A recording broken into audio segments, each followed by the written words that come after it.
हो तिचा लिफ्ट केला ना नाही. ही पण चालू आहे बाळा. 11, 12, 13 एकच मशीन बंद आहे आपल्याकडं. 12 आणि 13 आणि चिठ्ठ्या करायच्यात. 11 चिठ्ठ्या करायच्यात हे झाल्यावर, कॉलर झाल्यावर. आणि मी त्या उधळणार आहे. एक एक चिठ्ठी उचलायची आणि नंबर लिहून ठेवायचे आता. आणि त्याच मशीन बसायचं. जी ती जर बिघडली तर स्वतः तेच बरोबर. तर उद्यापासून मला कटकट नको मशीन. काल किती वेळ गेला, काल मॅडम वेळाने जेवण झालं असं. इथं कपडा सोडलाय आपण, जेवढा स्टिचिंगला लागणार आहे आपल्याला तेवढा. तिथे थोडं नॉट्स. हा तिकडे फॅन मध्ये त्याचे नंबरच लावतो आपण, पण ह्या रिपेअर नव्हत्या म्हणून मी काही हे बघ काय करताय. होते ऑलरेडी 1-2 दिवसाचे नंबर पण मम्मीला घरी गेले.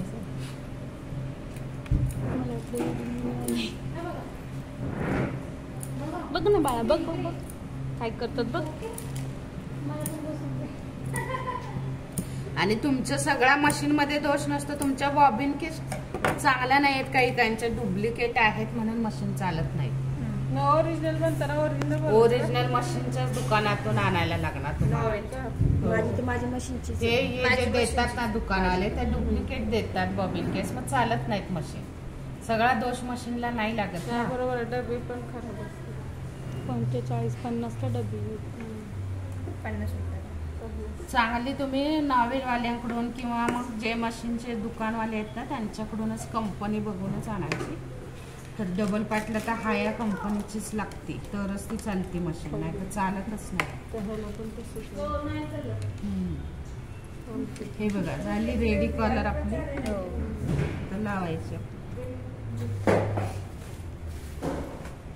सेंटर काढायचा याचा बॅकचा सेंटर. बॅकचा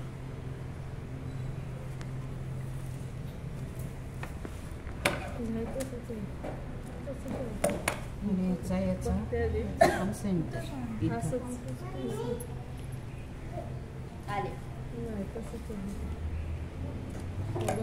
सेंटर दोन्ही काढलेत, पण कॉलर लावताना तुम्ही इकडून जरी लावली तरी सुद्धा चालते. ते इथूनच लावायला घ्यायची. बरोबर हे जेवढं सोडलंय आता हे ह्याच्यात धरायचं नाहीये, हे वर घ्यायचंय. पण हा जो कपडा सुटलाय तो शिवणामध्ये जाणार आहे तुमचा. आणि बरोबर सेंटरवर सेंटर मॅच झाला पाहिजे. अगदी जर झालं जास्ती तर मग ते गळा वगैरे करून करता येतं, पण सेप वाईजच शिवा म्हणजे बसेल ती तुमची कॉलर. हे अस्तर शिवायचंय का पहिले? अस्तर उलट शिवतो ना आपण. बसलं का थोडस जरासं हे होतंय, एखादं थोडीशी नकळत चून टाकायची ते बसून जाईल.